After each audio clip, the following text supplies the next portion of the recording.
La Team Sensei, j'espère que vous allez bien. Aujourd'hui, c'est le suivi du portefeuille idéal. Tu commences à comprendre le principe chaque lundi sur la présentation du portefeuille, une fois par mois. Eh bien, on rajoute une action au portefeuille. Alors, je te remets sous les yeux la liste des 20 actions que j'ai sélectionnées pour figurer dans ce portefeuille idéal. Je te renvoie bien sûr sur les premiers épisodes si tu tombes ici pour la première fois et que tu sais pas trop de quoi on parle. Mais concrètement, voilà, on constitue le portefeuille suivant cette liste. Pas forcément dans l'ordre, mais pour le coup, aujourd'hui, j'ai quand même décidé d'acheter Nvidia et je vais t'expliquer pourquoi. Alors, avant de passer à la suite et d'aller directement sur Interactive Broker, j'aimerais qu'on revienne un tout petit peu sur ce tableau. Donc, rappel, hein, c'est un tableau que j'ai screenshot sur le logiciel Market Search Investor. Je t'ai présenté ce logiciel sur les premiers épisodes du suivi du portefeuille. Mais là où je voudrais préciser 2-3 trucs, c'est notamment au niveau des colonnes, les deux premières colonnes sur le rating, l'EPS rating et le RS rating. Alors, l'EPS rating, c'est l'acronyme de Earning Per Share Rating et RS rating, c'est l'acronyme de Relative Strength Rating. Cette colonne est très intéressante et je vais t'expliquer pourquoi. Le RS rating, si jamais tu sais pas ce que c'est, eh bien, par exemple, si on prend Microsoft, un RS rating de 88. Ça veut dire quoi? Ça veut dire que sa performance, en tout cas la performance du cours, la performance de la société Microsoft cotée en bourse, a été supérieure à 88% des acteurs, donc des autres actions cotées en bourse, sur les 52 dernières semaines glissantes. Donc, globalement, 88% des sociétés au cours de l'année précédente a eu une performance inférieure à Microsoft. C'est ça que ça veut dire le RS rating.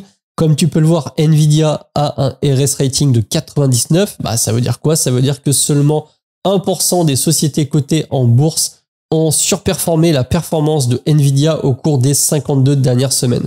Alors, il y a un truc, c'est que tu peux, par exemple, avec ce logiciel, aller chercher les sociétés qui ont un RS rating de 99 et t'amuser à te constituer un portefeuille avec notamment des valeurs de croissance, des grosses sociétés comme Meta, comme Nvidia.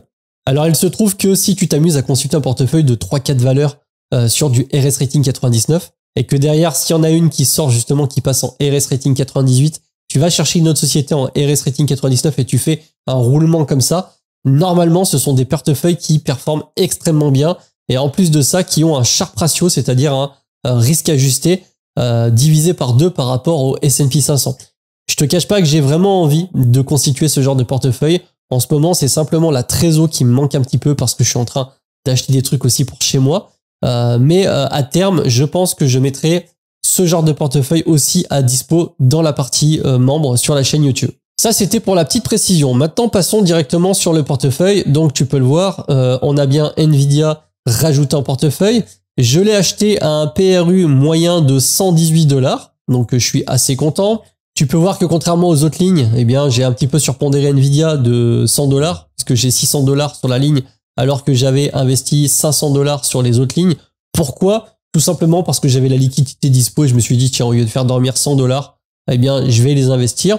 Alors, par rapport à la baisse qu'on a eue, je te l'ai remontré, hein, mais la baisse des, on va dire, de ce dernier mois, forcément, les sociétés Google, Amazon et Microsoft en portefeuille ont un petit peu souffert, puisqu'on est respectivement à moins 2,43, moins 6,26 et moins 7,33 au moment où je te tourne cette vidéo. Nvidia, quant à elle, a augmenté de plus 9,2% en l'espace de même pas un mois. Donc, ça fait partie du rebond. Je te rappelle, cette vidéo, je la tourne le 25 août. Le 28, il y a les résultats de Nvidia. Alors, jusqu'à maintenant, à chaque fois qu'il y a eu des estimations, des analystes, etc., sur les résultats d'entreprise, Nvidia a toujours éclaté ses estimations à la hausse. Donc, il se trouve que les résultats d'entreprise ont été bien meilleurs que ce que les analystes ont pu penser. Et le cours a décollé systématiquement après chaque résultat. Est-ce que ça va être le cas le 28? Je sais pas. Je pense que les performances vont être bonnes. Ça reste que mon avis. Moi, j'ai décidé d'acheter Nvidia, notamment pour suivre le portefeuille et parce que j'estime que c'est une société qui a pas encore tout donné. L'intelligence artificielle, c'est ultra méta en ce moment. Et ça me fait vraiment plaisir, d'autant plus de l'avoir en portefeuille. Alors, on n'est pas encore à la fin du mois, on y est quasiment, donc je te ferai un check au niveau des performances sur le prochain épisode. Là, rappelle-toi, hein, ça nous disait que en juillet, on avait clôturé à 1449 avec une perf de moins 4,36, ce qui nous donnait une performance totale à moins 3,93. Là, sur Interactive Broker, ça me dit que le portefeuille est à moins 9%.